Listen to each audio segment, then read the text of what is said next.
Salut tout le monde, c'est Sky. Aujourd'hui, bienvenue dans cette petite vidéo anecdote. Ça fait très longtemps que j'en avais pas refait une sur la chaîne. Ça va faire un mois peut-être que j'ai pas refait de vidéo anecdote. Donc, bah c'est parti. Il y en a plein qui vont être drôles et vraiment d'autres qui sont un peu plus chelous. Allez, c'est parti.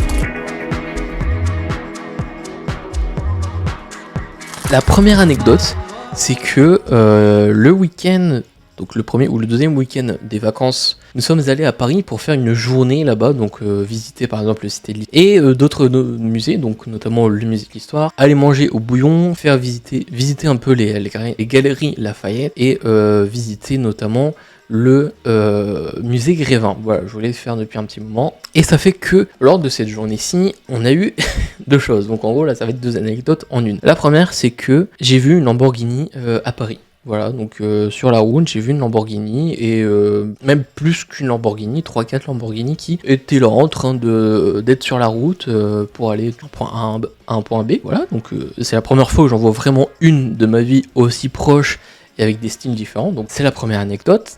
Et la deuxième anecdote, c'est que pour se garer, on était du coup obligé de se mettre dans des parkings souterrains ou à côté du coup de la Défense. Je connais pas le grand magasin, mais voilà, juste à côté de la Défense, le grand centre commercial. Donc du coup on s'y met, il est 10h et quelques, pour aller du coup à la Cité de l'Histoire. On se déplace jusqu'à la Cité de l'Histoire, patati patata. On fait notre petit tour à la Cité de l'Histoire, très cool, allez voir la vie. Je vais vous le répéter à chaque fois, allez voir la vie. Et du coup on sort vers les alentours de 11h30, midi, un truc, pour éviter de trop payer le parking à cet endroit-là, et surtout directement prêt à aller au restaurant qui nous attendait, donc le Bouillon. Là, on rentre du coup dans le parking, on paye le parking, et là un mec, alors je veux pas dire SDF parce qu'il était pas vraiment SDF, mais un mec bizarre, chelou, qui n'arrêtait pas d'aborder du coup les gens et n'arrêtait pas de faire est-ce que vous avez de l'argent, est-ce que vous avez de l'argent pour moi, etc.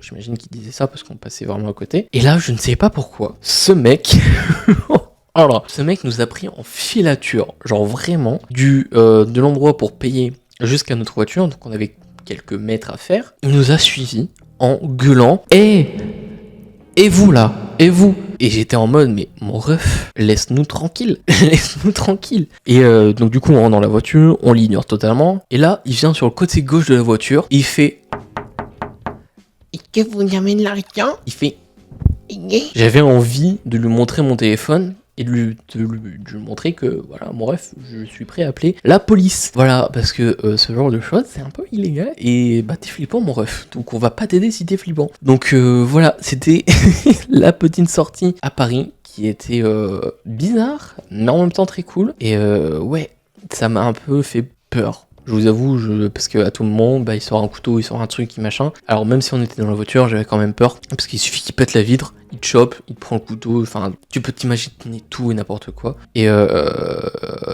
voilà.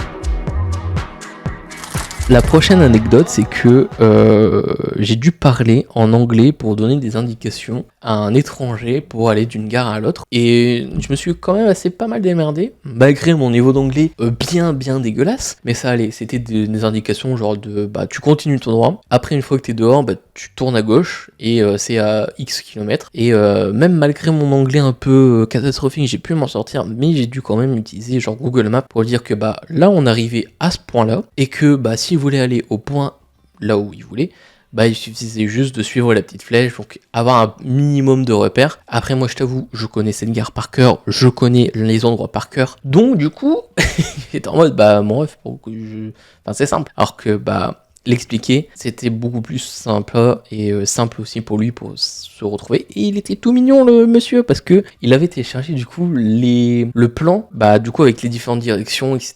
de Google Maps que tu peux télécharger en détail. Et il était tout mignon parce qu'il m'a dit là on est là. Je lui ai dit oui, on arrive là, et je vois que sur son plan, il y a des flèches, donc pas trop compréhensible pour lui. Et mais je me dis, pourquoi il a pas utilisé en fait Google Maps, même si ça lui demande un peu de forfait. Donc du coup, j'ai dû me démerder en anglais pour lui donner la direction, et franchement, je pense que j'ai fait une très bonne action.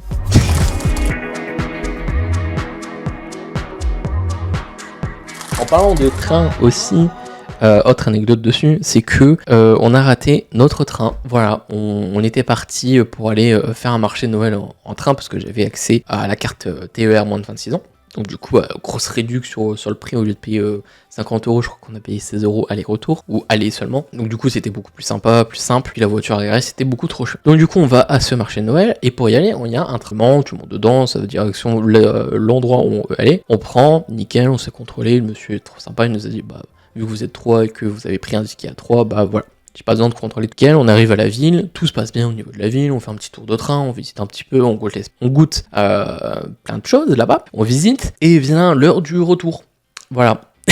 Du coup, l'heure du retour, c'est que sur l'application, il n'y a pas forcément marqué plein de trucs. Et donc on avait le train au retour pour 19h10, un truc comme ça, ou 30. Donc vraiment que ça ne nous faisait pas rentrer trop tard non plus. Et que le train, on pouvait quand même profiter de cette visite-là. Et on arrive sur le quai donc d'embarcation. Et je vois sur le panneau, du coup, le train de retour et un autre train qui va d'autre part. Donc je me dis, nickel, c'est un train qui arrive d'abord le nôtre. Et après, le train suivant, il arrive au même quai.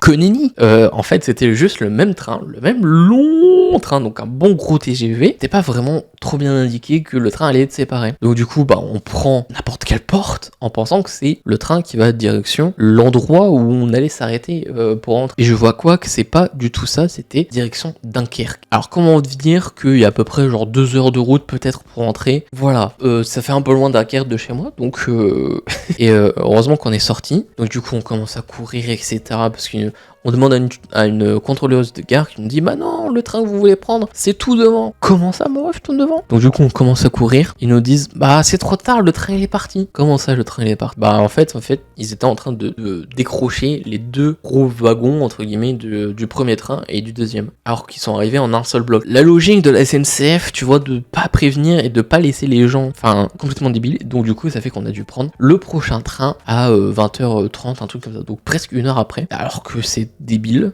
n'ont pas vraiment affiché les choses proprement. Ils nous ont dit si c'est affiché. Moi qui est plutôt dans le truc qui est logique, etc. Là c'était pas du tout logique et moche, mal fait, et que c'est les TGV où c'est pas bien marqué, tu vois. Donc bon, voilà, ça fait qu'on a loupé le train à cause d'une erreur de la SNCF en disant que c'était marqué, alors que oui, ça l'était, mais c'était pas logique. Voilà. Du coup, la prochaine anecdote, c'est que je me suis fait virer du parking de Auchan. Voilà. Ah ouais, je vous ai dit, elle était fun. Non, en gros, c'est qu'en fait, pour le cursus que je fais, donc dans tout ce qui est multimédia, on devait faire un exercice de micro-trottoir. Ce qui fait que, pour avoir du monde un lundi matin à 10h, c'est un peu compliqué, donc du coup, nous avons choisi Auchan. On est allé à Auchan parce que c'est là où le plus de monde vont faire les courses et qu'on aurait peut-être beaucoup de refus, mais aussi des acceptations, donc avec beaucoup de passes. Ça veut dire qu'on sort la caméra, la perche. Donc on était 3 pour faire ce micro-trottoir. Et donc du coup, on commence à demander. Premier refus, 2 refus, 3 refus, etc. Ce qui est normal. Et on arrive quand même à avoir 2 personnes pour notre mini-exercice. Ce qui fait qu'au bout de, à peu près une trentaine de minutes, la security vient nous voir et nous demande déjà qu'est-ce qu'on fait. Au lieu on lui explique, voilà, on est là pour faire un exercice de micro-trottoir au sein de notre IUT, machin, bidule. Et il vient nous dire, il y a des gens qui sont venus nous voir en disant qu'il y avait France 3 devant chez nous. On se regarde tous. On se dit, non, on n'a pas une tête de France 3, et je pense pas que France 3 viendrait jusque-là, et surtout que ils ont tout bridé France 3, donc vraiment la caméra, le micro, vraiment tout, et beaucoup plus encadré. Et donc ça fait que son responsable vient nous voir quand même, pour savoir si on peut quand même continuer au sein de notre exercice, entre guillemets, d'étudiants, et pas forcément de professionnels, donc qui sera jamais diffusé. Et du coup le responsable, on lui explique, on lui dit voilà, il nous dit oui, moi, j'aurais bien voulu que vous continuiez, surtout pour votre cursus multimédia et professionnel, surtout dans le CV aussi. Mais il faut une autorisation pour que vous continuiez, ce qui est logique. Sauf que moi, dans ma tête, je pensais que tout ce qui était parking, donc à usage public, pouvait être aussi filmé à usage public. Mais bon, donc du coup, il fallait les autorisations. Très gentils les deux, au passage, franchement, trop sympa. Vraiment, ils nous ont vraiment bien expliqué les démarches, etc. à faire si on voulait continuer ou refaire un truc comme ça dans le futur. Et voilà, donc on a été un peu dégagé gentiment de Auchan, et franchement, c'est la première fois que ça m'arrive, et je voulais vous la partager. Voilà. La dernière anecdote, c'est que j'ai pas fermé la porte de ma voiture quand je suis allé en cours. tout simplement. Ça se passait encore au lycée, je devais aller en cours pour X raisons, pour 2 heures, un truc comme ça. Pas l'habitude de fermer ma voiture tout le temps parce que c'est vraiment les premières fois que je la prenais. Et ça fait que bah je vais en cours, je finis mes cours, je rentre sur le parking de là où se trouve ma voiture et je vois que bah normalement je dois tourner, le système se déverrouille, bah là rien. Je pouvais ouvrir ma porte comme ça, et donc bah, j'avais oublié de fermer ma voiture comme un con. Voilà, mais heureusement c'était que 2 heures et que le parking était quand même assez vivant, donc et que personne n'a vu que la porte n'était pas fermée. Mais cette fois-ci, je n'oublie pas de fermer ma porte. Voilà les amis, j'espère que vous avez kiffé cette petite vidéo anecdote. Moi j'ai extrêmement kiffé la tournée et vous raconter parce qu'il y a des choses qui se sont passées il y a plusieurs années, d'autres qui se sont passées il y a quelques mois, d'autres qui se sont passées il y a même pas une semaine. Et franchement c'est trop drôle de mélanger un peu tout ça.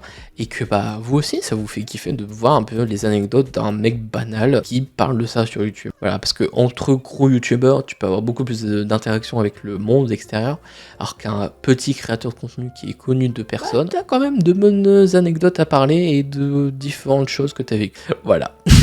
Sur ces amis, c'est Sky. Merci d'avoir suivi cette vidéo. On se retrouve pour une prochaine dimanche prochain. Tout le monde va être toujours en vrai.